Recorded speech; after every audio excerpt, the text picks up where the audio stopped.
What's up, tech fans? So there's been a lot of rumors circulating lately about computers being banned in 5 states: California, Washington, Oregon, Vermont, and Hawaii. Pretty much the West Coast Coalition, and why Vermont's in there, well, who knows? So really, gaming computers aren't being banned. It's just they're being subject to the California Energy Commission, the CEC, and their new guidelines regarding energy. So let's jump in, let's talk tech about gaming computers.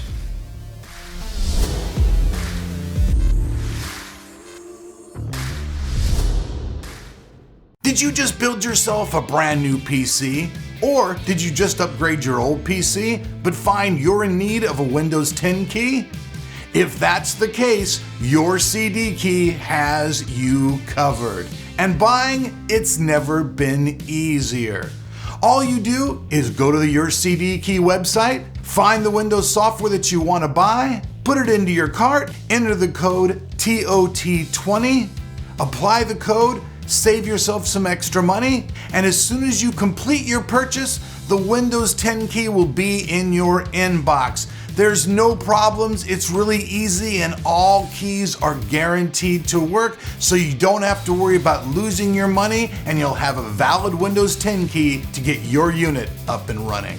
Alright, so before we jump into the video, I would ask a kindness of you people out there. Could you please like and share my video on social media? And if you like my style, please subscribe to the channel and hit that notification bell so that you know I'm making videos. Alright, so first off, this is something that's not actually new. It started back in 2016. It originally started to do stuff in 2018, and now we're in Tier 2.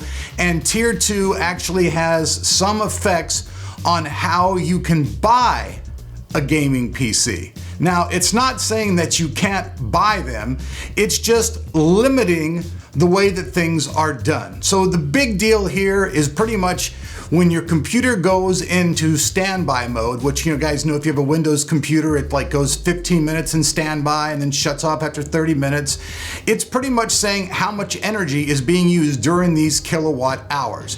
Now, this is what the CEC has to say about this particular thing.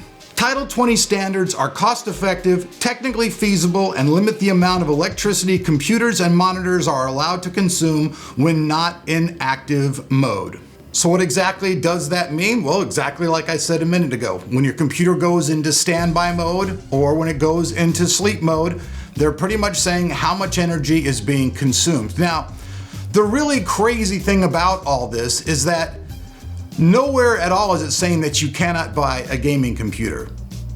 All right, it's not happening. Now, Dell does have some computers on their website that don't actually fall within these parameters. So if your computer doesn't fall within the parameters that they've set, well, then you won't be able to sell said computer in those 5 states. Now, it is only 5 states out of the entire United States, and it doesn't affect people overseas whatsoever. So it's a very limited thing as is.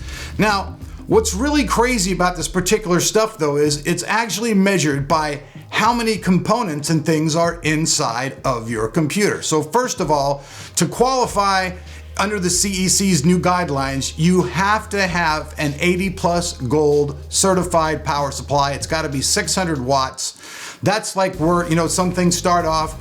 Also, really small computers, which don't have a lot of expandability, they'll be hit with a lot more of these regulations than giant computers.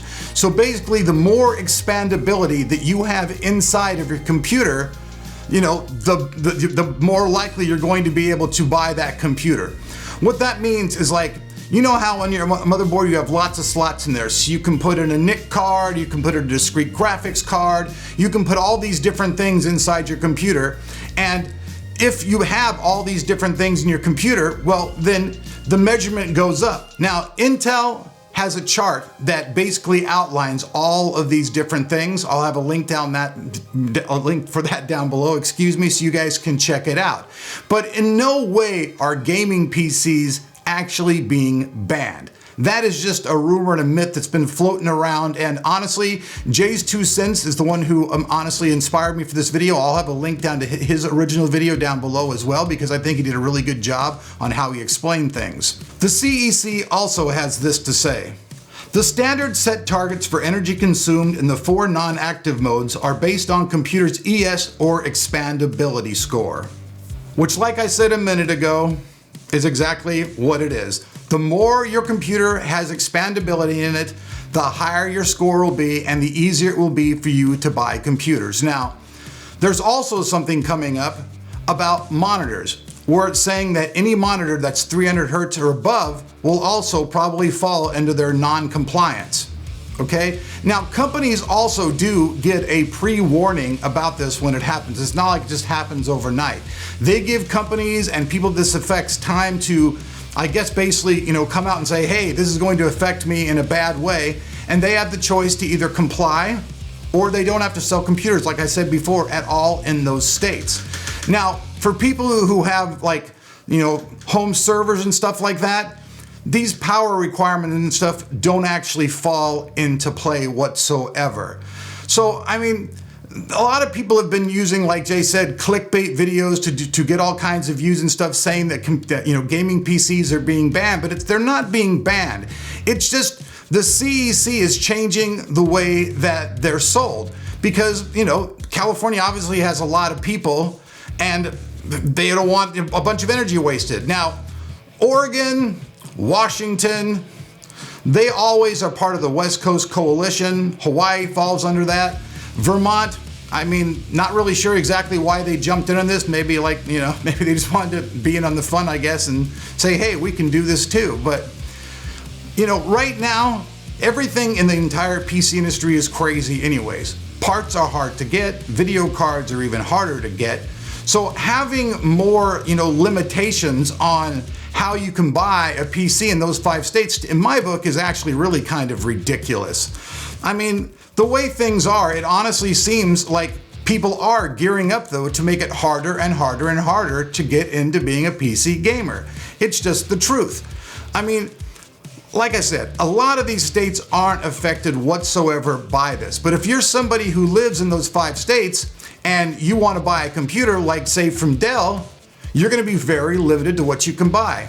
On the Dell website, they actually have a bunch of computers that you cannot buy, and then they have one computer that you can buy. Now, the differences between this is obviously Dell designed that particular SKU so that it would fall under the CEC guidelines.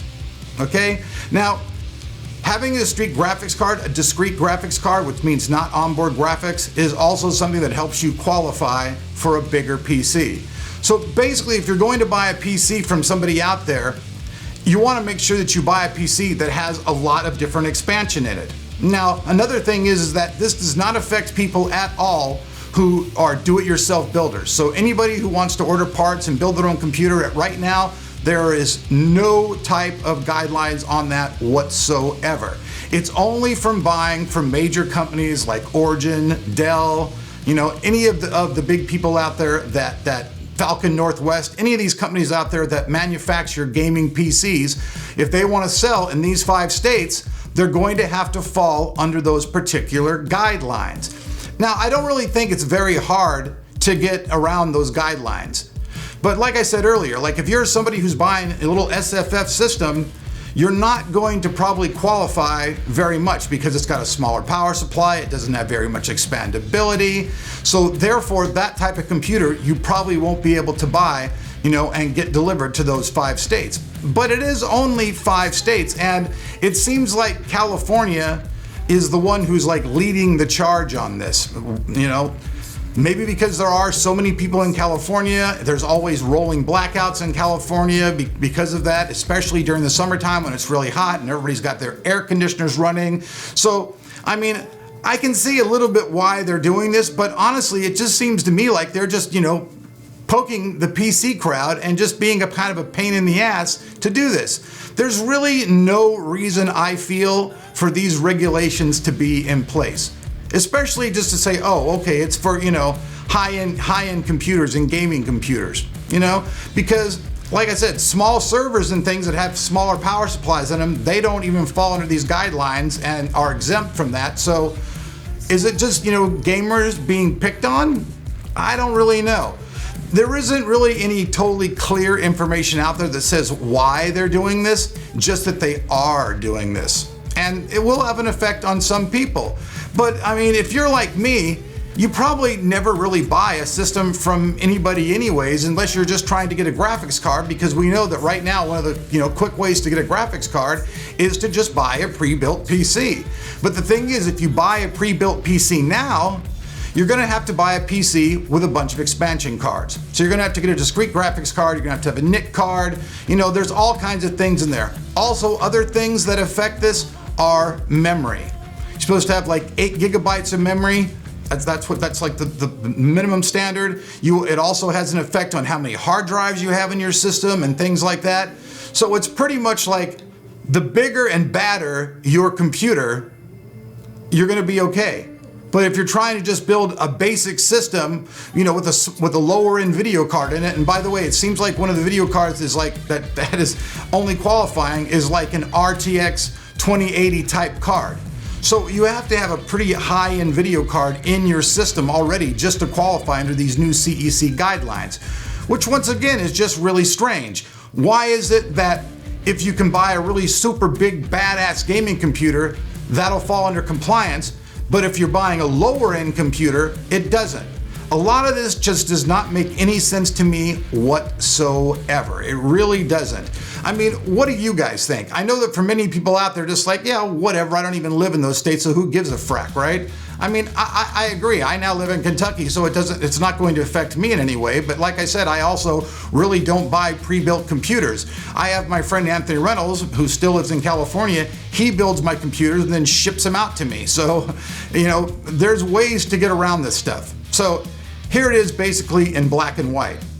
If you want to buy a gaming computer and you live in those 5 states, you're going to need to buy a gaming computer that falls under the CEC guidelines. You're going to need a discrete graphics card, 600 watt or higher, Gold Plus certified power supply. You're going to have expandability in there. You're going to have like hard drives, the proper proper memory and things like that.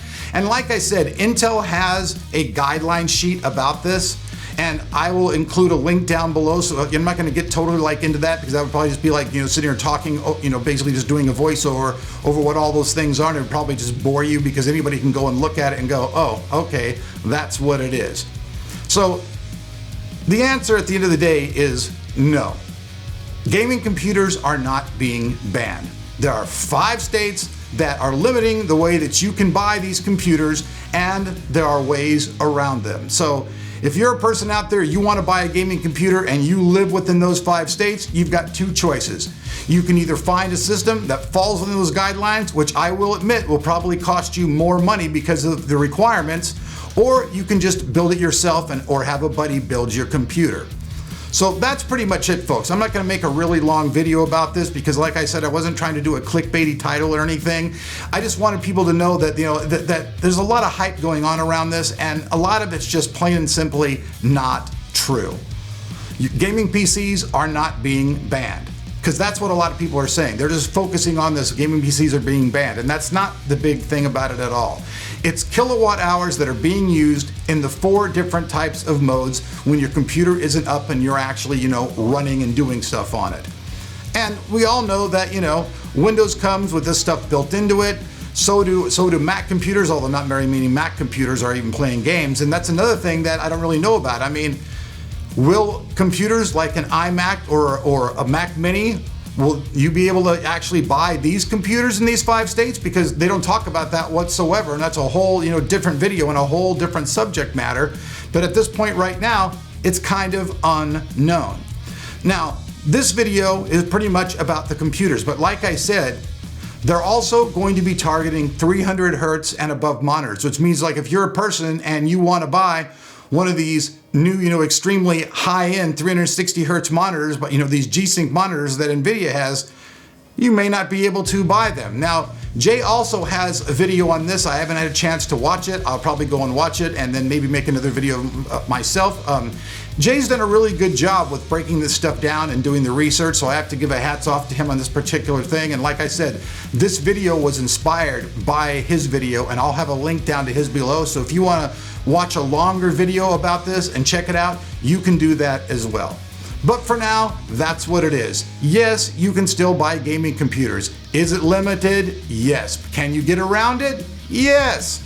So at the end of the day, is it any really big deal and something that people be freaking out about? Hell the frack no, it's not.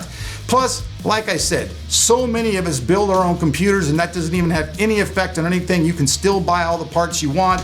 There's no regulations for that as of yet. So peace out. I thank you guys for watching this video. Have a nice day. If you want to support Tech of Tomorrow, it's very easy. I have a link down below for Amazon. You can try Amazon Prime for 30 days. It gives me credit, gives me a little money to keep the channel around. I also have a Patreon site where a single dollar will help keep Tech of Tomorrow around. Also, all of the codes from your CD keys are always guaranteed. They're just not upgrade codes. Please remember that these are full OEM codes. You're gonna need to reformat your system just like you're building a brand new computer to have them work. So peace out. We'll see you guys for more tech here on Tech of Tomorrow.